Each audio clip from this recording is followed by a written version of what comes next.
Divine Truth. Name of this presentation is Spirit, the Influence of Other Spirits, and it is part of the Spirit Relationships series. It was presented in London, UK on the 26th of February 2012. This is session 2, part 2. Yeah. Okay, can I answer this soulmate question? Because while I've answered it before, there is a discussion on the YouTube which is about soulmates. And there's a number of discussions specifically about soulmates and how we attract their soulmate. But I'd like to give you a summary of how. Does that make sense?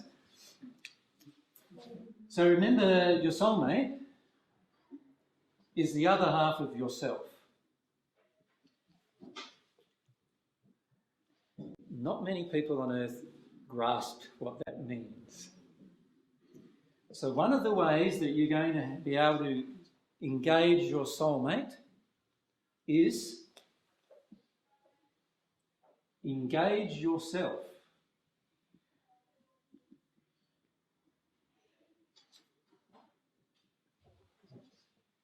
Now, how do you engage yourself? You do that by feeling your own emotions. You do that by following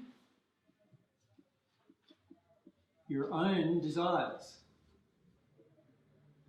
Right?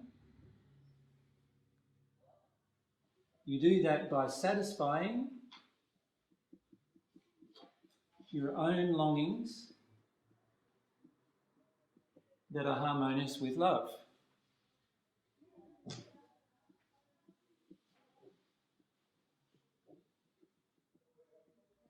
You do that by recognizing the truth about yourself.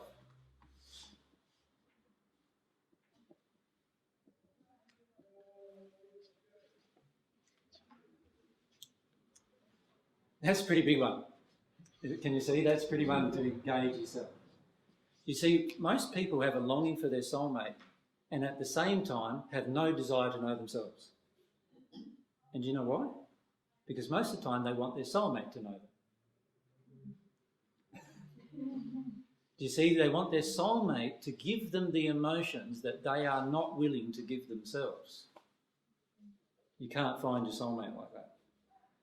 You see, you have to engage yourself fully in order to draw your soulmate into your life.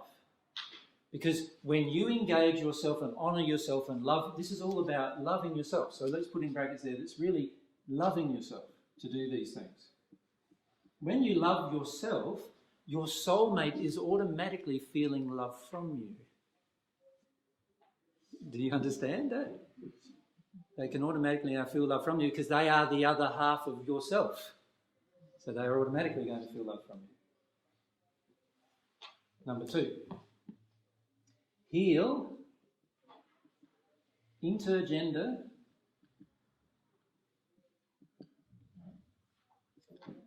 emotional injuries.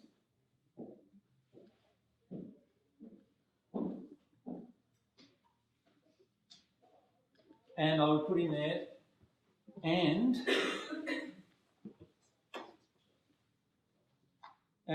intergender false beliefs.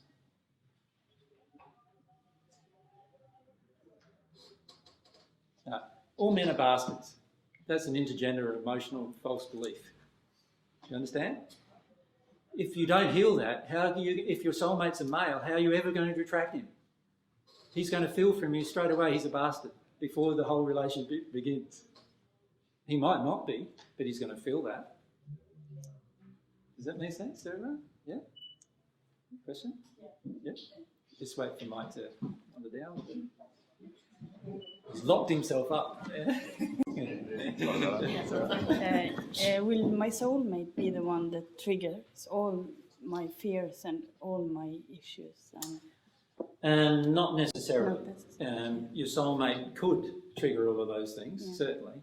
But if your soulmate does trigger all of these things, it's often because your soulmate has an opposite set of injuries that you have. So it just depends on what injuries your soulmate has as to what injuries you have. It's possible also that your soulmate has a whole set of similar injuries to you and therefore will not trigger many of these things. Does that make sense? So it just depends on what kind of emotional injuries your soulmate has absorbed from his or her experience. Yeah? And so how do we heal the emotional injuries? Basically the process that you said before. Feel it, release it, pray to God, show me the truth. Well, yeah, we have to start first with humility, don't we? Okay. Yeah. What's humility again? It's a passionate desire to feel everything within ourselves and be open to new beliefs and open to the experience of feeling our own emotions. Right? So we need humility to do that. We also need truth, don't we? Like, if I believe all men are bastards, and I can cry about that as far as I want, but until I receive the truth, which is all men are not bastards, actually, until I receive that truth, I'm not going to be healed on that particular emotion, right? So I have to have a willingness to accept the truth on a particular subject as well. And once I do that, I also, obviously, as I receive love from God, when I notice myself not receiving love from God, then I know I'm out of harmony with love in some way, or I'm out of harmony with truth in some way, or I'm not being humble. So that tells me that I'm resistive. So look at all my resistances. I need to examine when I'm resistive and see it for what it is. Yeah? That's a very important process. So all the basics of spirituality will actually help us through that process. But can you see how the intergender emotional injuries in particular are going to affect my relationship with my soulmate, whether my soulmate is of the same gender of me or not? So when I say of the same gender or not, like let's say my soulmate is male and I'm the male, right? If that is the case, I still need to heal intergender emotional injuries because, for example, many male homosexuals project sexually at women. And the reason why they do it is they have damaged relationships with their mothers that they need to heal. Now, projecting sexually at a person is damaging the soulmate relationship if the person's not your soulmate. And so, of course, it's going to interfere with the two of you coming together. So it has to be both sets of genders. The male and the female gender injuries need to be released. As you release it, you'll get closer and closer to your soulmate. And there'll come a point where you've released enough to attract your soulmate into your life. And many of you may not recognise them instantly. We've seen many people in the same vicinity of their soulmate for 4 years, 5 years, and they don't know that they're soulmates yet because they have these two things not happening still. Yeah? And so they can't engage themselves and they don't recognise and so forth. Okay? Is there any more that we can think of? Engage yourself. Heal your own intergender emotional injuries. So you understand what I mean by that one? You're okay with that, my answer so far that I'm giving you? I'm open. You're open, no worries. Okay. Third thing. Allow yourself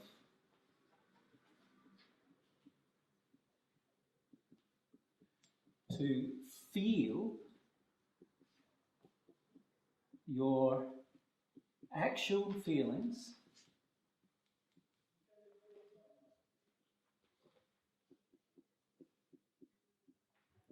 towards your other half, your soulmate.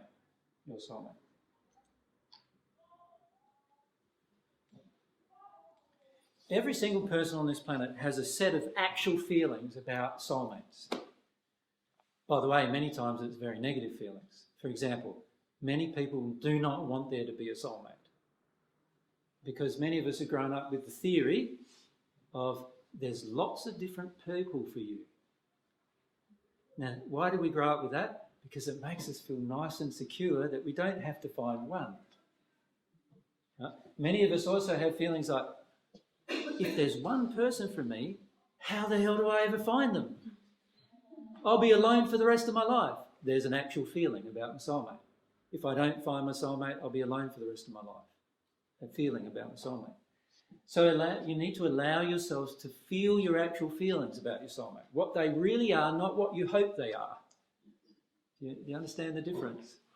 What they really are rather than what you hope they are. See, oftentimes you hope that you feel nice feelings towards your soulmate, but the reality is you're feeling like, I badly need my soulmate to come along and save me from my life. That might be the actual feeling, right? Now, you imagine a soulmate on the other end of that feeling. They're going, no, I'm not coming to her life. She wants me to come and fix up her life. I want her to fix up her life first before I go to her. You see? The soulmate's got a role before he even meets you or she meets you. Not very pleasant.